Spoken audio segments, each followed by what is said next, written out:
چونکہ جو فلسفہ عرفان میں جو یہ مراتب بیان کیے گئے ہیں، ہم ان مرتبے جو ہیں، جو اس کائنات کے مرتبے ہیں، ایک مرتبہ پھر اس کے بعد دوسرا، پھر تیسرا، پھر چوتھا، ان میں ترتیب ہے۔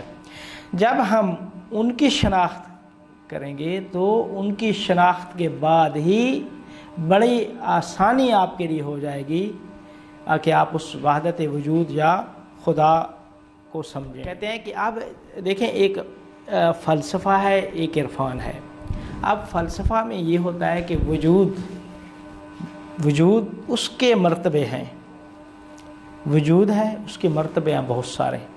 ایک مرتبہ خدا کا وجود ہے، ایک مرتبہ ملائکہ کا وجود ہے، ایک مرتبہ انسان و اس عالم کا وجود ہے، ایک مرتبہ عالم برزخ۔ یہ سارے کے سارے مراتب ہیں، لیکن یہ مرتبے ہیں کس کے؟ وجود کے۔ عرفان میں وجود ایک ہے، فلسفہ میں بھی وجود کی حقیقت واحد ہے، لیکن اس واحد کے مرتبے ہیں۔ عرفان میں وجود واحد ہے اور اس کا ایک ہی مرتبہ ہے، کئی مرتبے نہیں ہیں۔ عرفان میں وجود واحد ہے، اس کا ایک ہی مرتبہ ہے، اور وہ خدا کی ذات ہے۔ وہی مرتبہ ہے کہ جو سب سے زیادہ عیاں اور واضح ہے۔ اسی وجہ سے کہ جب آپ ہر انسان یا ہر شے کو خالص ہو کر دیکھیں، جب کہتے ہیں نا عرفا کہ جب آپ اس انا کو ختم کریں گے، اپنی میں کو، کہ جب عابد اللہ کی عبادت کرتا ہے تو اللہ کی عبادت کے لیے عابد نہ اپنے آپ کو دیکھے، نہ اس عبادت کو دیکھے، بلکہ اس معبود کو دیکھے گا۔ تو جب نہ اپنے آپ کو دیکھے گا نہ عبادت کو دیکھے گا، یعنی نہ وہ فعل دیکھ رہا ہے نہ اپنے آپ کو دیکھ رہا ہے، تو یہ جو دو چیزیں جب درمیان سے ہٹا دیں گے تو آپ کو سب خدا ہی خدا نظر آئے گا۔ وہ ذات اس کی تجلی ہے تمام مراتب میں، وہ ذات جلوہ گر ہوتی ہے تب وجود کے تمام مراتب میں۔ جو مرتبہ اس سے کے قریب تھا اس میں زیادہ وہ ذات کا جلوہ زیادہ نظر آئے گا۔ جو اس ذات سے ہماری قربت ختم ہوتی جائے گی، ہم دور ہوتے جائیں گے، وہ ذات بھی مخفی ہوتی جائے گی۔ اور جب قیامت کے دن کیا ہوگا کہ جب ہم چونکہ اب اس عالم سے آئے ہیں، خدا کے پاس سے عوالم کو کراس کر کے اس عالم میں آئے ہیں، یہ تمام وجود کے مراتب کا جو ادنا مرتبہ ہے نا، سب سے پائن، سب سے آخری، وہ یہ عالم ہے جس میں ہم زندگی بسر کر رہے ہیں۔ اب اس عالم سے ہماری بازگشت ہوگی دوبارہ کیا ہے؟ اس خدا کی طرف۔ جب خدا کی طرف ہوگی تو ہم اس عالم سے پھر کراس کریں گے عالم برزخ کو، عالم عقل کو، اور پھر خدا تک پہنچیں گے۔ لیکن جب ہم اب خدا کی طرف جب جا رہے ہیں تو وہ جو مادیات، وہ ساری چیزیں ہیں، ان سے خالی ہو کر جا رہے ہیں کہ جب موت آئے گی تو یہ جسم ختم ہو جائے گا۔ آپ برزخ میں جائیں گے تو اجسام لطیفہ بن جائیں گے، وہ آثار، وہ شکل، وہ ساری چیزیں ختم ہو جائیں گی، ٹھیک ہے۔ اور جیسے جیسے آگے ہوتے جائیں گے خدا کے پاس تو اب خدا وہ ذات زیادہ جلوہ گر ہوتی جائے گی آپ میں، اور یہاں تک کہ جب قیامت کے دن خدا کیا فرماتا ہے کہ تمام پردے ہٹ جائیں گے اور آپ اس ذات کا مشاہدہ کریں گے۔ اس ذات سے جب آپ آئے ہیں، اس عالم میں پہنچنے تک پردے ہی پردے تھے، جتنا دور ہوتے گئے پردے زیادہ ہوتے گئے۔ اب اس عالم سے جب واپس جائیں گے تو پردے ہٹتے جائیں گے اور ہم اس ذات کا مشاہدہ کریں گے۔ کہتے ہیں کہ عرفان اور فلسفہ میں فرق یہ ہے کہ فلسفہ والے کہتے ہیں کہ وجود کے مرتبے ہیں، اہل عرفان کہتے ہیں کہ وجود کا ایک ہی مرتبہ ہے، باقی اس کی تجلیات اور اس کے ظہورات ہیں۔ خدا کی تجلیات ہیں، باقی سب کوئی وجود نہیں ہے، بلکہ اس وجود کی تجلی ہے، وجود کا ایک ظہور ہے، اس ذات حق کا ظہور ہے۔ وہ ذات حق تمام مراتب میں ظاہر ہو۔ فلاسفہ وجود کو واحد مانتے ہیں، لیکن اسی وجود کے بہت سارے مرتبے مانتے ہیں۔ عرفا کیا کہتے ہیں؟ عرفا کہتے ہیں وجود واحد ہے اس کا فقط ایک ہی مرتبہ ہے اور وہ ذات حق ہے. وہی ذات حق ہے کہ جو تمام مراتب میں جلوہ گر ہوتی ہے اور اس کو ظہور ہوتا ہے تمام مراتب میں. کسی مرتبے میں زیادہ ظاہر ہو رہی ہے، کسی میں کم ہو رہی ہے. تو جو جس مرتبے میں بطور کامل اس کا ظہور ہوتا ہے وہ مرتبہ ہے انسان کامل کا، جس کے بارے میں انشاءاللہ ہم دو دنوں میں ہم کوشش کریں گے کہ سمجھا دیں کہ فلاسفہ کی عرفاء کی ہستی شناسی وہ کیا چیز ہے، کہاں سے فلاسفہ شروع ہوتے ہیں اور کہاں تک ان کا اختتام ہوتا ہے. تو اب آپ دیکھیں کہ اور فلاسفہ نے بھی وجود کے جب مرتبے کیا ہے تو انہوں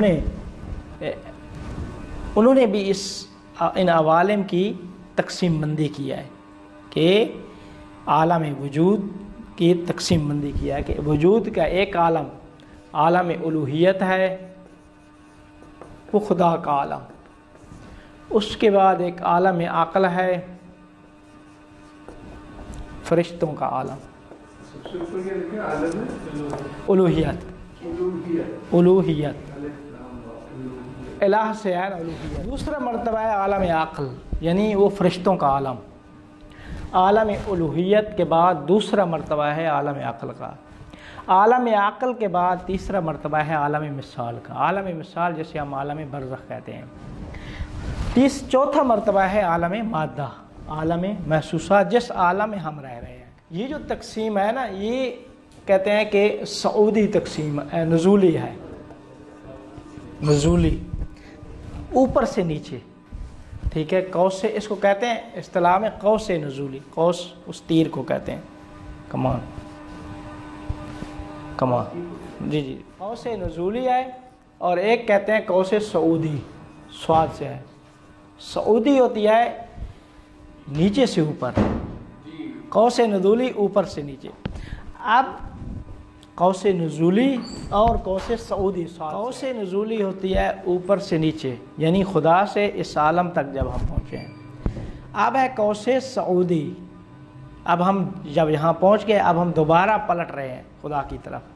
انا للہ و انا الیہ راجعون، خدا کی طرف سے آئے ہیں اور اسی کی طرف بازگشت ہو رہی ہے. اب دوبارہ جب ہم یہاں سے پلٹیں گے موت کے بعد اس عالم میں، اس عالم کے بعد اس میں، اس کے بعد خدا سے ملاقات، وہاں سے جہاں آئے اور یہاں سے وہاں جا رہے ہیں. یہ ہے فلسفہ کے نزدیک. فلاسفہ یہ کہتے ہیں کہ ہماری گفتگو سب کی سب خدا کے متعلق ہے. وجود واحد ہے اور وہ خدا ہے. اور جب خدا کے متعلق ہے تو تمام جگہ پہ تمام مخلوقات موجودات میں اسی کی تجلی ہے. وہ ذات ظاہر ہو رہی ہے، اسی کا ظہور ہے. تو اس وجہ سے عرفاء نے جب تقسیم بندی کیا ہے تو عرفاء نے حضرات کی بحث مطرح کیا ہے. حضرات، عرفاء نے کہا ہے حضرات خمس، حضرات خمس. جو اہل عرفان ہیں ان کو کہتے ہیں عرفانی لوگ یا عرفاء، یہ اصطلاح ہے. ابن عربی ہیں، ابن عربی کے بعد جو ان کے جتنے شاگرد تھے، صدر الدین قونوی، محقق کیسری، ابن طرقہ، جتنے بڑے بڑے پھر اولیاء وہ گزرے ہیں عرفاء. ملا صدرہ فلسفی تھے لیکن ان کا فلسفہ زیادہ قریب تھا عرفان کے. کیوں حضرات خمس کی بات پیش کیا ہے؟ عرفاء یہ کہتے ہیں کہ ذات خدا ظہور رکھتی ہے تمام مراتب میں، ظہورات کے مراتب ہیں. ٹھیک ہے، یہ کہتے ہیں عرفاء وجود واحد ہے اور وہ کیا ہے؟ خدا ہے. باقی سب کیا ہے؟ ظہورات ہیں. اب اسی ظہورات کے مراتب ہیں. ظہورات یعنی وہ ذات ظاہر ہے. اس جب ظاہر ہے ہر وجود میں ظاہر ہے، یعنی ہر اپنی مخلوق میں، تو جب اس کا ظہور ہے تو وہ ذات کو ہر چیز اپنے وجود کے اندازے کے مطابق، اپنی سعہ وجودی کہتے ہیں اس کو، سعہ وجودی، جتنی اس میں استعداد ہے اتنا اس ذات کو نمایاں کر رہی ہے یا اس ذات کو وہ ذات اس میں ظاہر ہو رہی ہے. جتنا جس مخلوق میں جتنا صلاحیت، استعداد، قابلیت ہے، اتنا ہی وہ ذات اس میں ظاہر ہو رہی ہے. کسی میں کم قابلیت ہے، کسی میں زیادہ ہے. انسان کو اگر دیکھیں تو انسان میں سب سے زیادہ قابلیت ہے، لیکن انسانوں میں بھی آپ دیکھیں، مجھ میں ایک قابلیت ہے، آپ میں ایک طرح کی ہوگی، ان میں ایک طرح کی، ان میں ایک طرح کی قابلیت. تو ما سوی اللہ کائنات کی قابلیت اور استعداد کو بھی دیکھا جائے، صلاحیت کو بھی دیکھا جائے، تو یہ صلاحیت فرق کرتی ہے. تو ہر ذی وجود یعنی ہر موجود یا ہر مخلوق اس ذات کو ظاہر کرتی ہے، یعنی اس ذات کا ظہور ہے ہر مخلوق میں، لیکن ہر مخلوق میں اس کی صلاحیت کے مطابق ہے. جتنی اس میں صلاحیت ہوگی وہ ذات اتنا ہی اس میں ظہور. جتنے اولیاء کو دیکھیں چونکہ ان میں صلاحیت زیادہ ہے، وہ ذات زیادہ ظاہر ہے ان میں. ہم لوگ چونکہ دور ہیں تو زیادہ چونکہ گناہ جو ہے وہ پردہ بن جاتے ہیں. مثلا بعض فرشتے خداوند کریم فرماتے ہیں ما منا لہو الا مقام معلوم. فرشتوں کے بارے میں ہمارا ایک مقام ہے، مشخص مقام ہے، یعنی خدا نے جس طریقے سے خلق کیا ہے اب اس سے نہ آگے بڑھ سکتے ہیں نہ کم ہو سکتے ہیں. یہ حضرات خمس کہتے ہیں پانچ حضرات. کہتے ہیں نہیں حضرات کیوں کہا گیا ہے؟ کہتے ہیں حضرات اس وجہ کہا گیا ہے کہ ایک تو خدا کی ذات حاضر ہوتی ہے تمام مراتب میں، حضور رکھتی ہے تمام مراتب میں، اول سے آخر تک ہر وجود کے ہر مرتبہ میں، ظہور کے ہر مرتبہ میں خدا کی ذات حضور رکھتی ہے. دوسرا یہ ہے کہ اب اس طرف سے یہ جتنے بھی مراتب ہیں یہ خدا کے پاس حاضر ہیں. دو طرح سے ہے. خدا کی ذات بھی حضور رکھتی ہے تمام مراتب میں، اور یہ تمام مراتب بھی حضور رکھتے ہیں خدا کی ذات میں، چونکہ ان کا ایک وجود علمی ہے خدا کے پاس. عالم جیسے وہ عرفا کہتے ہیں نا کہ عالم محضر خدا ہے، فارسی میں جملہ لکھا ہوتا ہے وہاں دیواروں پہ عالم محضر خداست نہ باید محضر خدا معصیت خدا شود. خدا کے حضور میں معصیت نہیں ہونی چاہیے، یعنی نافرمانی خدا نہیں ہونی چاہیے. سارے ہم حضور ہیں، خدا کے پاس حاضر ہیں، ہمارا حضور ہے. اب حضور جب ہو کسی کے پاس تو انسان اتنا جلدی وہ نہیں کر سکتا نافرمانی. جس ذات کو، اگر کسی ذات کو انسان حاضر پا رہا ہو تو کسی کے حضور میں نافرمانی نہیں ہو سکتی. اور خدا تو ہم پورے کا پورا عالم جس میں انسان بھی آ جاتا ہے یہ خدا کے حضور میں ہے، خدا کے پاس حضور رکھتا ہے. جب اس کا حضور ہے خدا کے پاس تو خدا کے حضور میں اس کی نافرمانی نہیں ہونی چاہیے. خمس کہتے ہیں پانچ کو. حضرات، حضرت کی جمع ہے، خمس یعنی پانچ. ٹھیک ہے. پہلا حضرت تعین اول ہے اور تعین ثانی ہے. تعین اول کو مقام احدیت کہتے ہیں، تعین ثانی کو مقام واحدیت کہتے ہیں. احدیت اور واحدیت قرآن میں ہے نا، قل هو بسم اللہ الرحمن الرحیم، قل هو اللہ احد. خدا احد ہے، واحد نہیں کہا، کیونکہ واحد جس کا ثانی ہوتا ہے، احد کا ثانی نہیں ہوتا. ایک اور دو، احد کا ثانی نہیں ہے.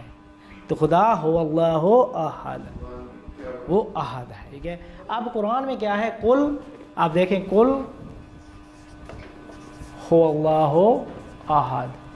اے رسول کہہ دو کہ وہ اللہ احد ہے. تین چیزیں آ گئیں. اب ایک بحث یہ ہے، جیسے کہ خود محقق کیسری وہ جو مرتبہ ذات ہے اس کو مرتبہ احدیت سمجھتے ہیں، یعنی ہوا اور احد کو ایک سمجھتے ہیں. ہوا یعنی قل اے رسول کہہ دو وہ احد ہے، وہ احد ہے. جی. اب عرفا بعض کہتے ہیں کہ نہیں، ہوا یہ اور چیز ہے، احد اور چیز ہے. ہوا جسے غیب مطلق کہا جاتا ہے، وہ ایک اسے کہتے ہیں ہویت مطلقہ، غیب مطلق. جی جی جی جی جی اس سے آگے ہے ہی نہیں. کہتے ہیں کہ اب میرے خیال میں بحث زیادہ وہ نہ ہو جائے. تعین اول کو مقام احدیت، تعین ثانی کو مقام واحدیت. اب بحث اس میں ہے کہ بعض نے کہا کہ واحدیت اور ذات ایک چیز ہے، احدیت اور ذات، لیکن کچھ عرفاء نے کہا ہے کہ نہیں، ذات ہے اور یہ مراتب ہیں، احد اور واحد مرتبے ہیں، اس ذات کے مرتبے ہیں. جب ذات کے مرتبے ہیں تو ذات ان مراتب سے مافوق ہے. ذات کے بارے میں کچھ بھی نہیں کہہ سکتے. ہاں، لا اسم لہو ولا رسم لہو، نہ اس کا اسم ہے نہ رسم ہے، نہ کسی نبی نہ کسی ولی نہ رسول، کسی کو اس تک رسائی حاصل نہیں ہے. اشارہ ہو سکتا ہے ہوا سے اشارہ کر سکتے ہیں، اسے غیب مطلق کہا جاتا ہے. یعنی دو طرح کے دو نظریے ہیں یہاں پہ. اب دیکھیں محقق کے کیسری نے بھی اور بعض اور عرفاء نے بھی خلط کیا اس میں کہ تعین اول اور تعین ثانی، اس کو ایک حضرت کا نام دیا ہے. تعین اول کو احدیت کہا ہے، تعین ثانی کو مقام واحدیت کہا ہے. اور یہ دو حضرت، یہ دو تعین، ان کو تعین حقی کہا جاتا ہے. تعین حقی مطلب ہوتا ہے خدا کی ذات کے اندر ہی ہماری گفتگو ہو رہی ہے، اس سے باہر نہیں آئے. تعین اول اور ثانی یہ اسی ذات میں ہی ہماری گفتگو ہے کہ اسی ذات کا ایک مرتبہ احدیت ہے اور ایک واحدیت ہے. تعین حقی کہا جاتا ہے. کیوں؟ کیونکہ ابھی حق کے اندر ہی ہماری گفتگو ہو رہی ہے. حق یعنی ذات، خدا کے تعین اول بھی احدیت ہے خدا، واحدیت بھی خدا. اب یہ واحدیت سے آگے اب ہماری آگے بحث ہوگی. مقام احدیت کہتے ہیں کہ اس مرتبے میں تمام اشیاء کی حقیقت، اس کو عربی میں کہتے ہیں بنحو جمع الجم، اس کو مقام جمع الجم بھی کہتے ہیں اس کو عرفاء. دوسرا جو مقام احدیت کا نام دیتے ہیں جمع الجم. تعین ثانی مقام جمع و تفصیل کہتے ہیں. واحدیت ہے جمع و تفصیل. کہتے ہیں مقام احدیت میں تمام اشیاء موجود ہیں، حضور رکھتی ہیں، لیکن ان کے حضور جو ہے اس میں کوئی تفصیل آپس میں ممتاز مشخص نہیں ہے، بلکہ وہاں پہ ایک ہی دفعہ موجود ہے، ان میں تفصیل نہیں ہے، کثرت نہیں ہے. وہاں پہ مقام احدیت میں کوئی کثرت نہیں ہے، تمام اشیاء حضور رکھتی ہیں. وہاں پہ کوئی کثرت بھی نہیں ہے، کوئی تفصیل بھی نہیں ہے کہ مثلا یہ کون ہے وہ کون ہے، یہ مثلا فلاں عالم ہے یہ فلاں عالم ہے، یہ ان کی کوئی تفصیل آپس میں ایک دوسرے سے مشخص نہیں ہے. کہتے ہیں کہ جب تعین ثانی میں آتی ہیں نا تو یہاں پہ تفصیل آ جاتی ہے. یہاں پہ جتنے بھی مصادیق آپس میں مقام مادہ، عالم مادہ بھی، عالم عقل بھی، اس کے تمام مخلوقات وہاں پہ موجود ہیں، لیکن وہاں پہ موجود جو اور حضور جو رکھتی ہیں تو وہاں پہ ہم کہہ سکتے ہیں کہ یہ عالم مادہ ہے، یہ عالم عقل ہے، یہ فلاں ہے، یہ فلاں ہے، یعنی مفاہیم کے لحاظ سے فرق رکھتی ہیں. واحدیت میں مقام واحدیت میں تفصیل آ جاتی ہے، مفاہیم میں اختلاف ہو جاتا ہے. مفاہیم میں ایک اوپر ہے، مفاہیم بھی ہیں، مصادیق بھی ہیں، لیکن وہاں پہ کوئی فرق ہم نہیں سمجھ سکتے.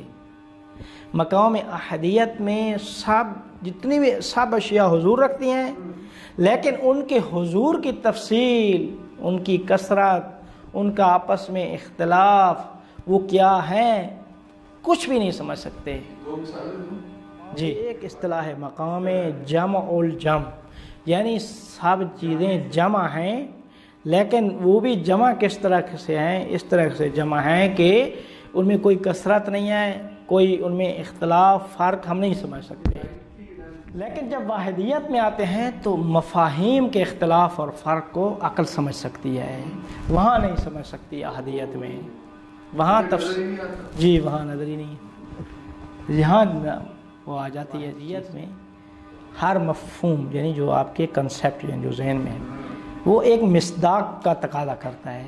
ہر مصداق یعنی آپ کے مثلا ذہن میں لفظ انسان ہے تو خارج میں کہے گا کہ یہ انسان ہونا چاہیے، بلال کی صورت میں، زید کی صورت میں، عمر کی صورت میں، بکر کی صورت میں، پھر وہ کانسیپٹ رسپانس ہو سکے. جی جی، جس کے اوپر آپ کنسیپٹ کو کیا کر سکیں، لاگو کیا کریں.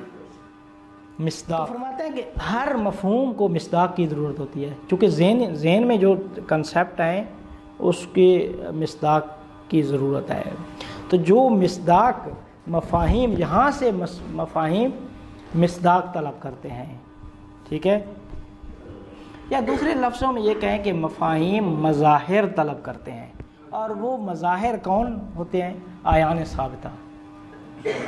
لیکن اس کو اگر آپ سمجھیں گے نا تو بڑی آسان سی چیز ہے کہ یہ اب ہم اللہ کی ذات کے اندر ہیں کہ ایک احدیت ہے، واحدیت ہے. واحدیت میں مفاہیم مظہر طلب کرتے ہیں، اور مظہر کیا ہے؟ وہ آیان ثابتہ ہیں. آیان ثابتہ. اب یہاں تک ہم خدا کے علم سے باہر ابھی ہم نہیں آئے، آیان ثابتہ تک. آیان ثابتہ، ویسے آیان عین ایک حقیقت، خارجی حقیقت جو ثابت ہے، حقیقت جو ثابت ہے.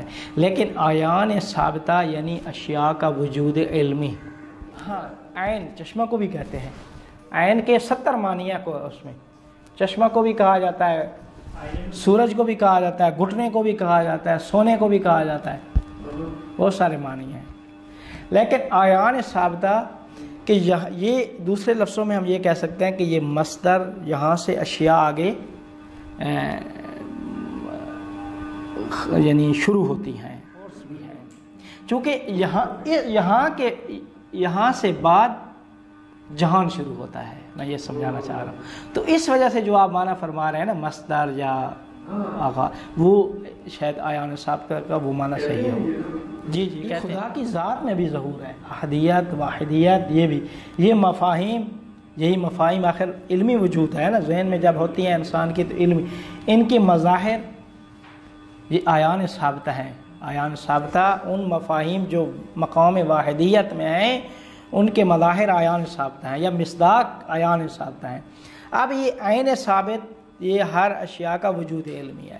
اب اللہ تعالیٰ یہاں سے شروع کرتا ہے جہان کو کہ ہر شے کا جو وجود علمی اس کی ذات میں ہے، اس کو وجود عینی عطا کرتا ہے. عینی خارجی، وجود خارجی جو نظر آتا ہے. بس کہتے ہیں کہ مقام احدیت، واحدیت، آیان ثابتہ، یہ مفاہیم واحدیت میں جو ہوتے ہیں ان کو مصادیق کی ضرورت ہوتی ہے، مظاہر کی ضرورت ہوتی ہے. مظاہر آیان ثابتہ ہوتے ہیں. آیان ثابتہ ہر اشیاء کا وجود علمی ہوتا ہے. کہتے ہیں جب اشیاء وجود علمی پیدا کرتی ہیں تو اب ان کا تقاضا شروع ہو جاتا ہے. کیا تقاضا ہے؟ کہ ہمیں وجود عینی عطا کیا جائے. اور خدا جو کہ جواد ہے، جواد مطلب ہے کہ عطا کرنے والا، دینے والا، سخی، جو اصلا کسی سوال کو رد نہیں کرتا، یعنی ہر سوال کا مثبت جواب دیتا ہے. تو خدا جو کہ جواد ہے وہ اس کا جواب مثبت دیتا ہے. جب جواب مثبت دیتا ہے تو ان کے وجود علمی کو وجود عینی عطا کرتا ہے. اب کہتے ہیں کہ آیان ثابتہ میں اشیاء کی صلاحیت، استعداد خلق ہوتی ہے.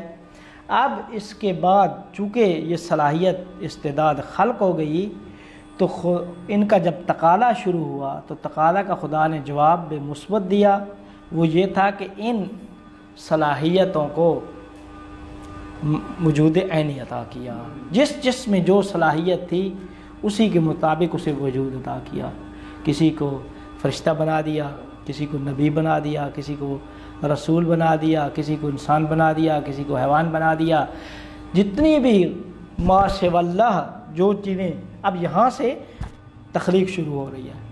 جب اشیاء کا وجود علمی عین ثابت میں تھا، اب اس وجود علمی کو خدا نے وجود عینی عطا کیا ہے تو وجود عینی میں تخلیق شروع ہو جاتی ہے.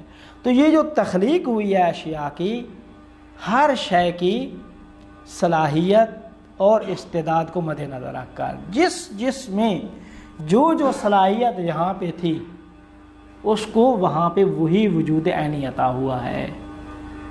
کسی کو حیوان بنا دیا، کتا بنا دیا، گھوڑا بنا دیا، جو بھی وہ ہیں. پھر اس کے علاوہ انسانوں میں بھی جو مراتب ہیں، فرشتوں میں بھی جو ہیں، انبیاء میں بھی جو ہے، تو ہر ایک کو اس کی صلاحیت استعداد کے مطابق وجود عینی عطا کیا۔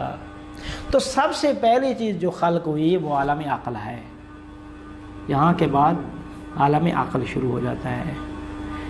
عالم عقل میں بھی اول ما خلق اللہ نوری، سب سے پہلے اللہ نے میرے نور کو خلق کیا، پیغمبر فرماتے ہیں۔ تو صادر اول اور مخلوق اول وہ پیغمبر کی ذات ہے، حضور فرماتے ہیں جی۔ یہاں ذات ہے جسے ہویت مطلقہ یا غیب مطلق کا نام دیا جاتا ہے۔ پھر میں ترتیب، یہاں یہ ذات ہے، یہ مرتبہ احدیت ہے، نیچے مرتبہ واحدیت ہے، پھر آیان ثابتہ،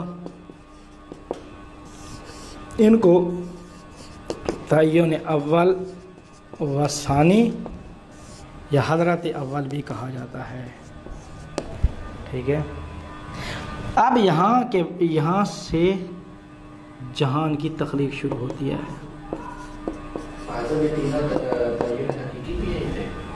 نہ تعین